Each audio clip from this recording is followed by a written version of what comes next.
الحمد لله الحمد لله رب العالمين والصلاة والسلام على سيد الأنبياء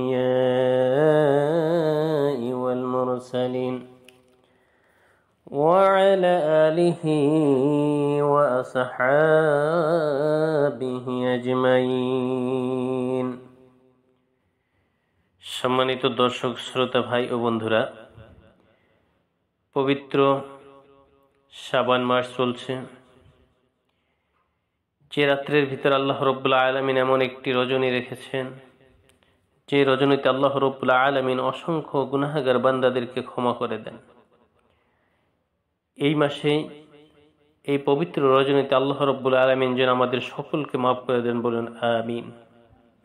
সম্মানিত বন্ধুরা, আরবি লাইলাতুন নিসফি মিন শাবান আমাদের এই অঞ্চলে শবে বরাত নামে প্রসিদ্ধ। শবে বরাত এই শব্দযুগল ফার্সি ভাষা থেকে এসেছে। শব মানে রাত, বরাত মানে মুক্তি। আরবি শব্দ বারাত অর্থ মুক্তি, তাই শবে বরাত অর্থ হবে মুক্তির রজনী বা মুক্তির রাত। প্রতি বছর হিজরি বর্ষের শাবান মাসের 14 তারিখ দিবাগত রাতটিকে শবে বরাত হিসেবে পালিত হয়। হাদিস শরীফে রাত্রিটিকে লাইলাতুন নিসফি মিন শাবান বা শাবান মাসের মধ্য দিবসের রজনী আখ্যায়িত করা হয়েছে। সঙ্গেও বলা হয়েছে এটি এমন একটি রাত যে রাতে বান্দাকে তার প্রতিপালক গুনাহ থেকে মুক্তি দিয়ে ক্ষমা করে দেন। এখান থেকে ফার্সিতে এটিকে শবে বরাত আখ্যা দেওয়া হয়, মানে হলো মুক্তির রাত।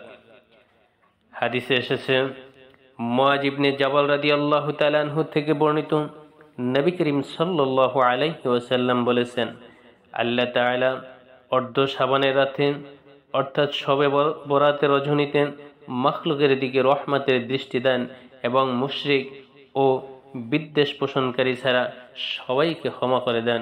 সুবহানাল্লাহি ওয়া বিহামদিহি সুবহানাল্লাহিল আযীম। কারণ আল্লাহ রব্বুল আলামিন তার বান্দাকে ভালোবাসেন। যে মহান আল্লাহ রব্বুল আলামিন তার বান্দাকে সৃষ্টি করেছেন, সেই বান্দাকে আল্লাহ রব্বুল আলামিন কখনোই চান না জাহান্নামের আগুনে জ্বালাতেন। তাই আল্লাহ রব্বুল আলামিন বিভিন্ন সুযোগ এবং বিভিন্ন সময় নির্ধারণ করে দিয়েছেন, যেই সময়গুলোতে ইবাদত বন্দি করলে আল্লাহ রব্বুল আলামিন বান্দাদেরকে তাদের জন্য একটি বোনাস হিসাবে ক্ষমার ব্যবস্থা করে রেখেছেন। তাদের মধ্যে অন্যতম রাত্র হলো এই শবে বরাতের রাত। অনেকে এই হাদিসটিকে শাবান রাতের সব হাদিসকে অস্বীকার করেন এবং শবে বরাতকে বিদআত বলেন।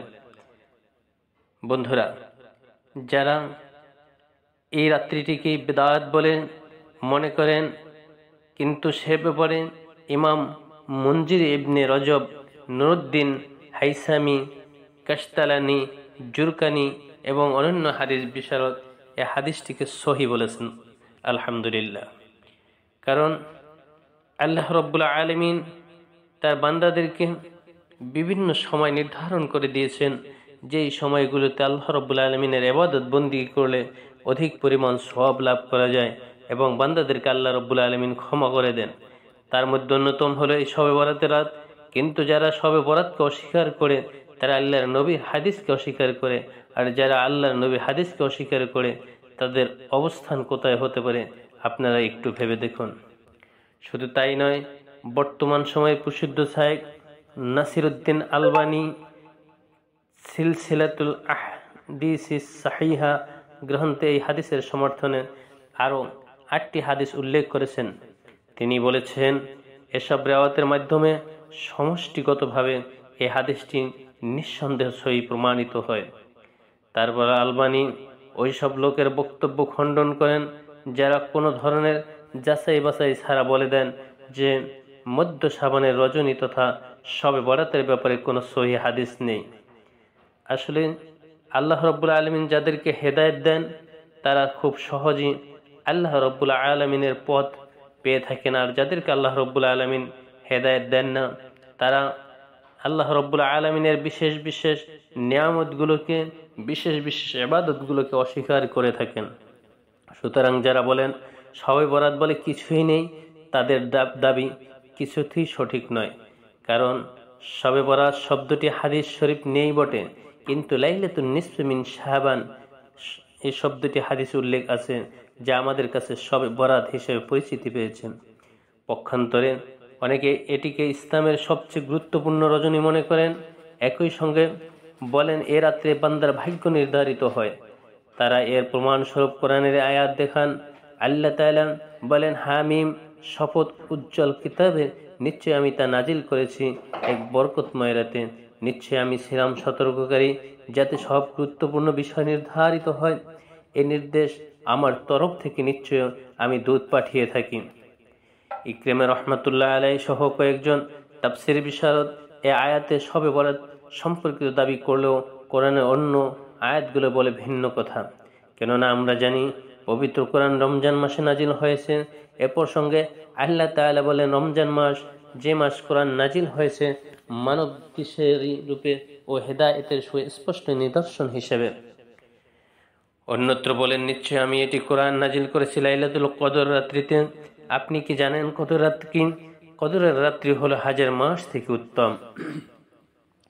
উল্লেখিত দুটি সূরার প্রথমটিতে স্পষ্ট হয়েছে যে কোরআন রমজান মাসে অবতীর্ণ হয়েছে, আর দ্বিতীয় সূরায় বলা হয়েছে কোরআন অবতীর্ণ হয়েছে লাইলাতুল কদর বা কদরের রাত্রে। এখানে দুই আয়াতের মধ্যে কোনো বিভেদ নেই, কেননা প্রথম আয়াতে যে মাসটি রমজান কথা উল্লেখ করেছেন ওই মাসের একটি রাত হলো লাইলাতুল কদর তথা শবে কদর।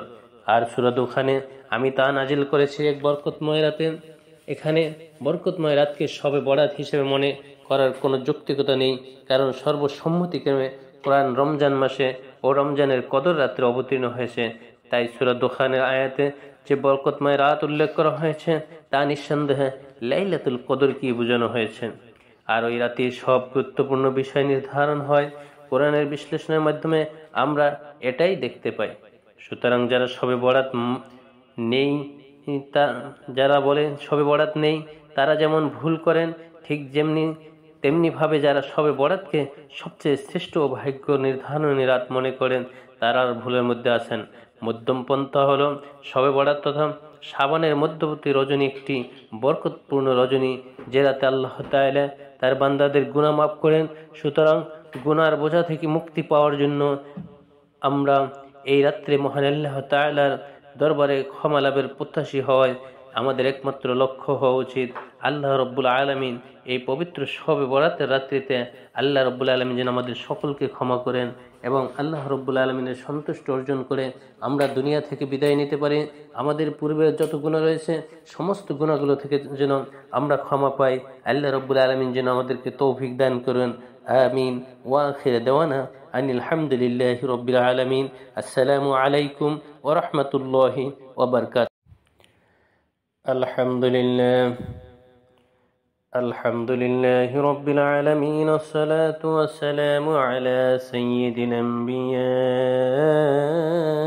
ওয়াল মুরসালিন ওয়া আলা আলিহি ওয়া আসহাবিহি আজমাইন। সম্মানিত দর্শক শ্রোতা ভাই ও বন্ধুরা, পবিত্র শাবান মাস চলছে, যে রাত্রের ভিতর আল্লাহ রব্বুল আলামিন এমন একটি রজনী রেখেছেন, যে রজনীতে আল্লাহ রব্বুল আলামিন অসংখ্য গুনাহগার বান্দাদেরকে ক্ষমা করে দেন। এই মাসে এই পবিত্র